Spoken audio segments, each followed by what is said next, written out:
Hello and welcome to Ginger Prime. My name is Brian and welcome to the channel. This is going to be a video that I'm sure is going to range in public opinion as it relates to microtransactions monetization of video games, specifically the MMORPG. Note that I am welcome to all opinions. You can sound off below, but if you're talking with other people or myself, let's just always try to keep it respectful when it comes to just public discourse on the internet. I'm wishing us all luck in this case, but this is a video that's actually built up of many other videos, and essentially today what's happened is Scott, the director over at on New World, has released a public statement talking about their plans with the cash shop, trying to be as transparent as possible. And I'm sure there's going to be some things that you're not going to like about it. Maybe there's going to be some things that you actually do like about it. But beyond that, there's actually kind of this running theme that I've been having and this discourse that I've been having with lots of different creators and just regular YouTube watchers here on the platform, and we're going to talk about it. The subscription-only MMORPG is dead. It's been dead for a long time, and there's just no chance of it coming back. I will happily be wrong on that. I would be so thrilled for us to get a subscription-only based MMORPG, but we're going to talk about why that's just not going to be a reality that we're ever going to see again in the future. Again, I'd love to be wrong, but if you don't want to catch up on the New World stuff and what's going on here and my thoughts on it, I'll have a chapter marker. You can just kind of skip over all this and jump to that discussion. You can feel free to tell me I'm an idiot or I'm wrong or whatever. Any and all opinions, perfectly valid. I accept them all. I'm speaking publicly on a very hot topic. So yeah, we'll just leave it at that, and we'll go ahead and dive right into the news before we kind of dive into that big subject. So welcome everybody. If you've been keeping up with this, the TLDR alpha patch notes kind of show that they've been thinking about putting in boosters and things like that into the in-game cash shop sometime down the line. YouTubers have taken that and run with it. And honestly, I don't blame them. Like, there's a real legitimate fear to be had when it comes to boosters. I don't like boosters, but I've seen other games that have done them well in the terms of something like Guild Wars 2, where, yeah, you can get them, you can earn them in the game by just playing. I personally believe in systems of trade, so if you want to buy a booster and sell it on the market, I'm fine with it. But overall, when it comes down to MTX, I'm sure I've lost a lot of people because there's a mindset when it comes to the resistance and complete resistance of MTX. I respect your fight. I respect your quest. But I'm going to talk to you guys as we live in today and the reality of now. If we want to come up with a plan on how to get to the reality or our utopia of the MMORPG, happy to have that conversation. But anyway, let's go ahead and see what Scott says. We'll break it down, and then we'll dive into the big topic here. So, greetings, adventurers. We are releasing our in-game store today for alpha players to test the content and provide feedback in preparation for our August 31st launch.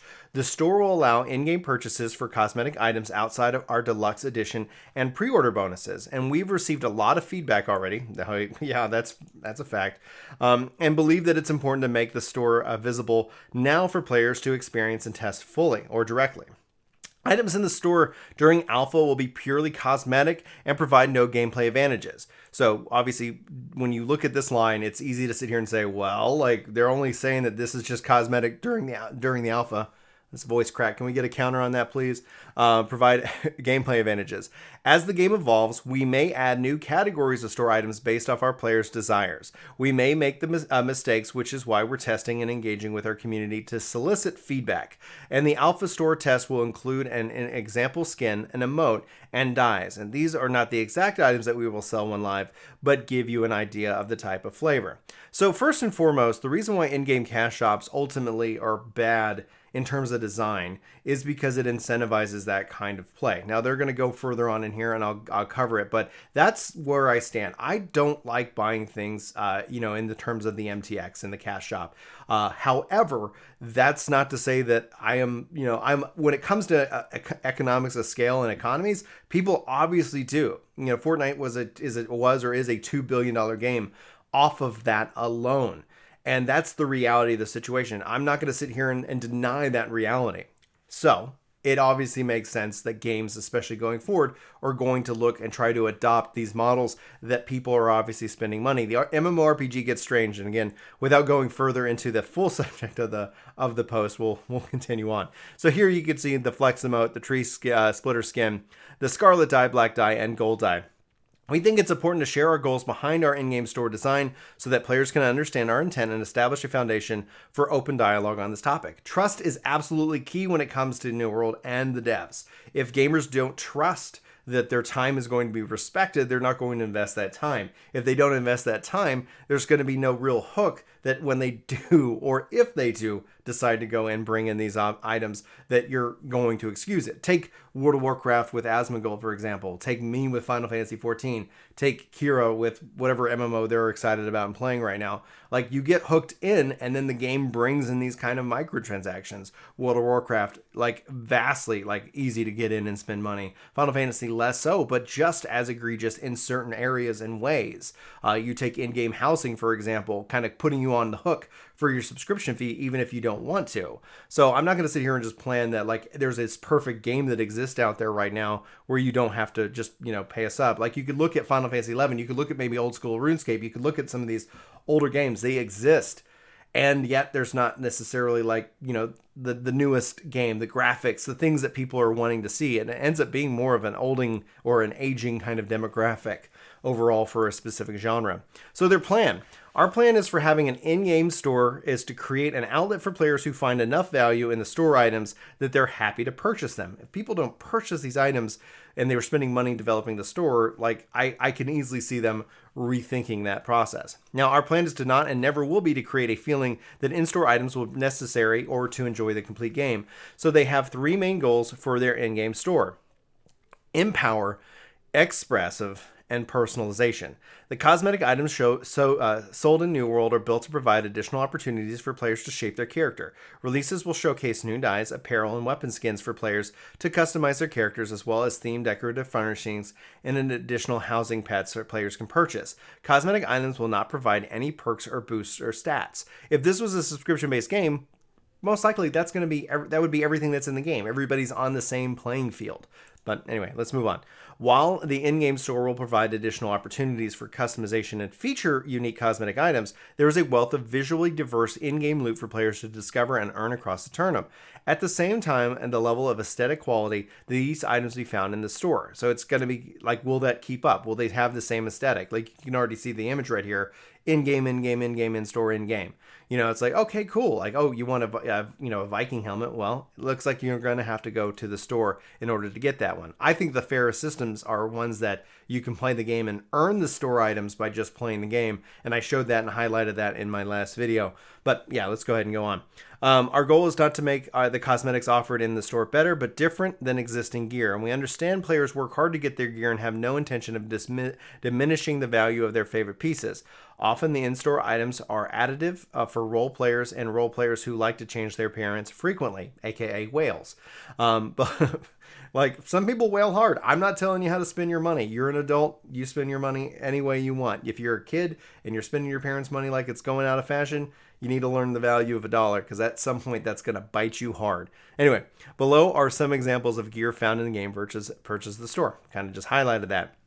At launch, we'll offer themed cosmetic items across a variety of characters, visually on par with our endgame gear, such as visually on par with endgame gear. So, like, yeah, it's going to be the question and the concern I have is that do they lean into the FOMO? And FOMO is, I think, just the worst thing about MMORPGs, where if you go and look at what I appreciate about the MMO when it's best designed is that investment that you can have, continual investment that you can have. So even if I can't play every day, but I can play and I keep playing, I can eventually achieve these goals, right? Just like forming the Grand Canyon in a way. And so when it's on par, that's a red flag.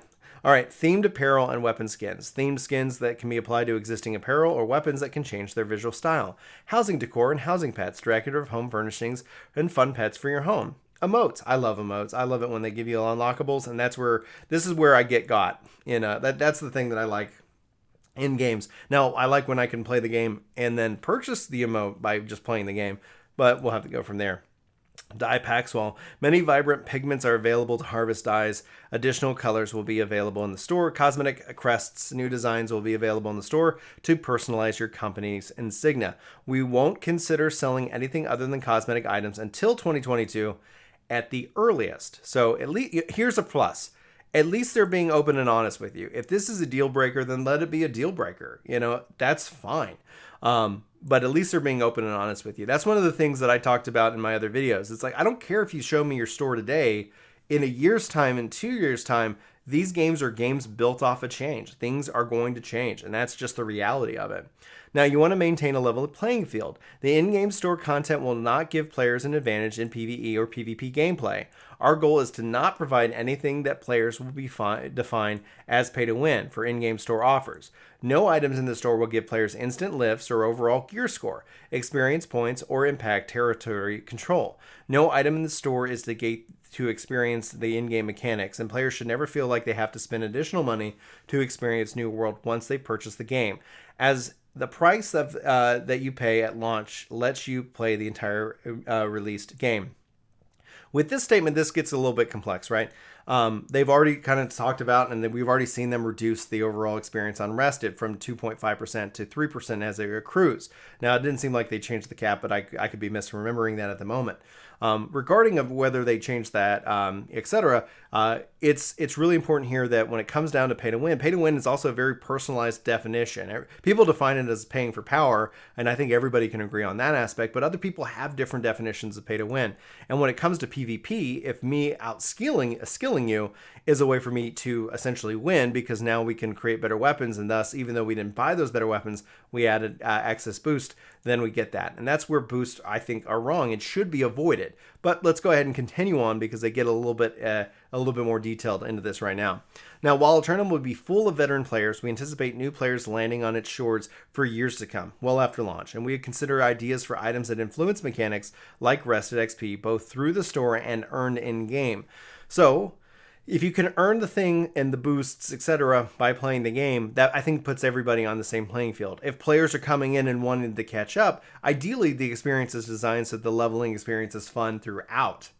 But then I think about games like Final Fantasy XI and 14 and etc., where there are things that give additional experience for playing the game. And like in the case of 14, if you pre-order their games, you get an item that gives you additional experience as you level up to a certain level cap. The problem I have with this personally is that I think there is, no matter what, a way that it diminishes the efforts of those who came before by kind of trying to boost other people up. But in the case of like 11 and other games, they added in additional mechanisms within the game itself that help level you up. So it comes down into the concept of paying. I think that as a community, if we're against this, we should continue to voice that. I think it's fine if they added them in-game, if they made them tradable in-game.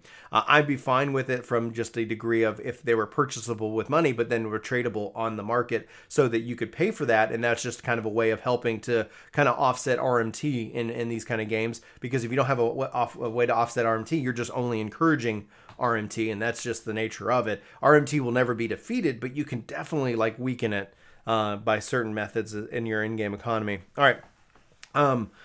So allow late players, etc., while not creating a pay-to-win environment. That's going to be really hard for anybody to do. The more players that are able to experience endgame content and participate in endgame modes, the healthier the game experience will be. The timing on when we release any sort of boost would depend on the player's sentiment, feedback, and how we see new players progressing through the game after launch. If we decide to implement these type of systems, they will be also attainable through in-game methods. So let's look ahead. Heading towards launch, we're excited to test the functionality of our store and receive feedback on the items sold within the alpha community. Data from the alpha test, as well as its feedback from testers themselves, will be studied closely, and then tuning will be done in the store, and the content will be prepared for launch.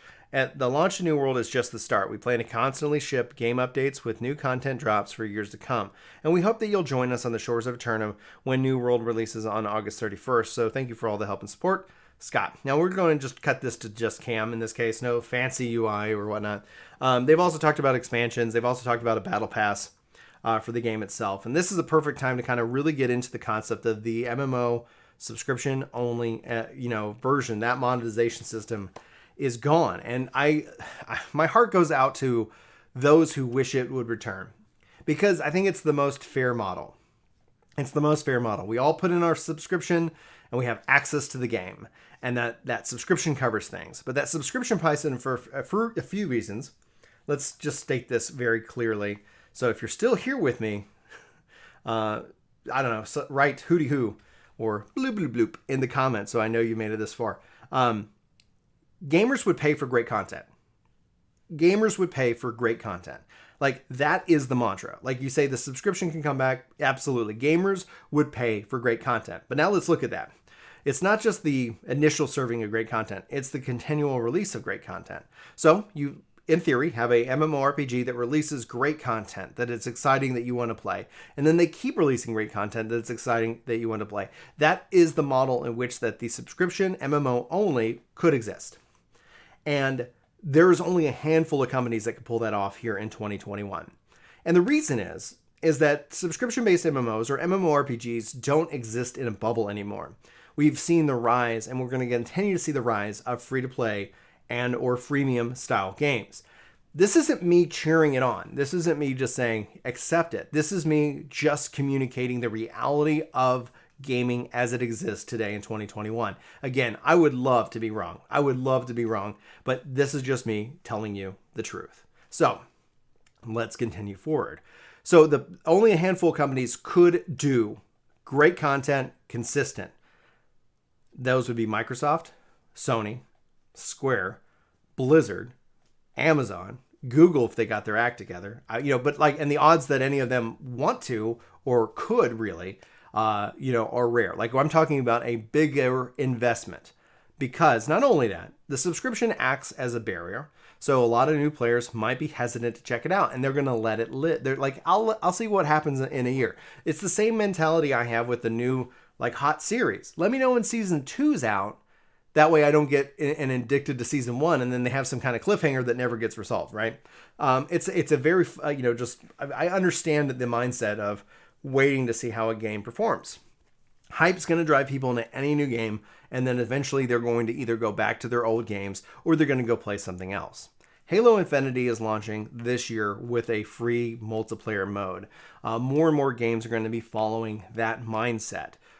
For better or for worse, Fortnite ultimately changed how these gaming models worked and shows that it can be massively profitable. The thing about the subscription fee, when they go and introduce cash shops like they've done in 14 and in World of Warcraft and in name any other game that even if it does have a subscription, it's optional, like Phantasy Star Online 2, for example.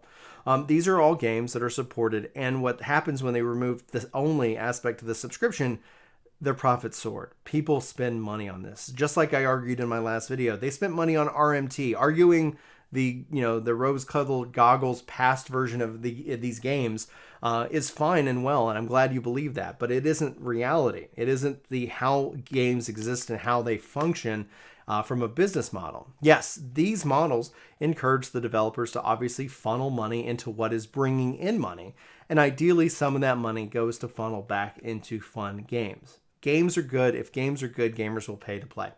That is essentially the be-all, end-all truth of it. And what happens here, and what we're seeing here, and New World's a really interesting case study when you think about it. When you look at New World and you look at if the game is good, if New World is good, gamers are going to play it. Like all this like nonsense and drama that that's been kicked up on the internet, and again, I sympathize with the mindset. Like, gamers are excited. Gamers want something to believe in. They want something to hope for. They want a good game. Everybody wants that. Like, they want a good game that they can sink their teeth into. And when stuff like this happens, it causes doubt. It causes fear. So when it comes down to it, like investing in a new game and a new IP, something that you're saying, like, I think I'm going to spend not just 5 hours or 10 hours or 100 hours, but thousands of hours in an IP, and then in the future, when there are already like rumors and fears and even like poor communication on the part of New World, you end up having this like, why would I spend that time in if they're just going to kind of just ruin it? Where current games like Final Fantasy XIV, World of Warcraft is two good examples. Like, they have those systems, and we excuse those systems because we trust and love the game and the franchise and the IP and the developer. Like, we give them that ground. And we excuse that ground, especially then we compare that to others. Everybody's going to debate on what MMO, does it right and what MMO doesn't wrong. But I'm just looking at it, and when I keep seeing people say sub only, that's all I'm going to play. That's I'm going to pay for the game and I'm going to sub. Like, I have to point them like, you got to go look in the past, because that's where that lives. It's not going to come back because companies aren't going to take that risk. They're not going to take that risk of having a barrier to a game where you're already subscribed. So you're subbed to WoW, you're subbed to 14. And now there's this barrier of another subscription fee where this other game's, creating content for you that you enjoy. It might not be everything you love. It might not be everything that you want, but it's safe. You're already invested and you're already you enjoy the community. There's things that you like, as opposed to this new thing that you're like, it's the devil you know versus the devil you don't. You don't know if you're going to enjoy what's behind the wall, and there could be a monster lurking back there. So it becomes another barrier.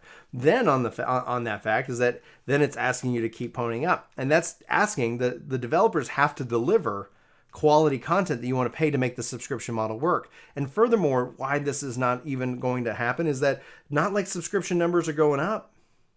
It's not like there's more MMO players sub to WoW than there were years ago. Final Fantasy, they're all kind of competing within the certain space, but MMOs live off of also new blood. And yes, we are getting new players to come and check out MMORPGs, but not into the degree that we're losing out to the free-to-play market. It ends up not making sense. And so a company says and looks at it from a business perspective of, okay, let's say on theory, we make a great game. And then we got to keep supporting that game with great content. And we haven't increased, and we can't seem to increase the subscription price, because that subscription is that wall. And that wall hasn't gone up since it was first introduced. I even pay a reduced fee in Final Fantasy XIV right now. I pay $10 a month. $10 a month. So there's no world where sub only is coming back. And if that's news, I hate to be the guy who breaks it, and I would love to be the guy who's wrong. Yeah. So that's the video. Hopefully you've enjoyed. As always, I'd love to know your thoughts, any and all, below. If you did enjoy this video, I would appreciate a like. Actually, I'm really surprised that my last video got as many likes as it did compared to dislikes. If you enjoy the content here on the channel, I hope you subscribe. And if you feel like going the extra mile, you can always hit that join button. It starts at $1. I like to have it low because I'd like to have more people be able to check out, get the emotes, hopefully YouTube will give me more features and things that I can turn on for members. But yeah, that's just an extra thing. It supports me and my family directly. One of the things I'm actually deciding to work on is I'm looking right now hiring a game dev team, looking at getting some quotes, and I'm actually I want to build a game. We keep talking about games, what we like, what we don't. At the end of the day, I really want to finish and build my game. And as many times as I stop and start just because of limited time, I think, I'm going to put my money where my mouth is. And if you guys feel like supporting in that fashion, maybe we'll have another conversation about that, not at the end of a long video. But yeah, if you're still here, just note that's something I'm looking into and wanting to do. I've been wanting to do for a long time. I've went and studied game design. I studied the industry. I think that I think there's a game out there that I would love to make for you guys, and I think and hope that you guys would love to play it. But anyway, shopping around quotes, I'm sure I'm going to get some sticker shock later today, as I've been just kind of floating out some ideas, and we're going to start kind of expanding on it. Hopefully you enjoyed today's video and discussion.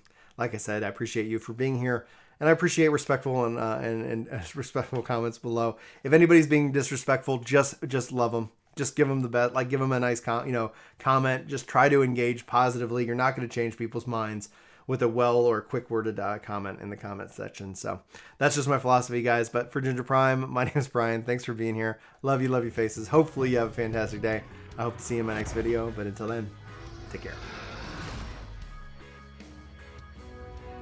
This video is sponsored by me, Ginger Prime. Hopefully you'll check out my podcast channel, Ginger Gaming Radio, which we have lots of guests, lots of great conversations, and even more highlights. Links are in the description below. Let me know what you think. Thanks.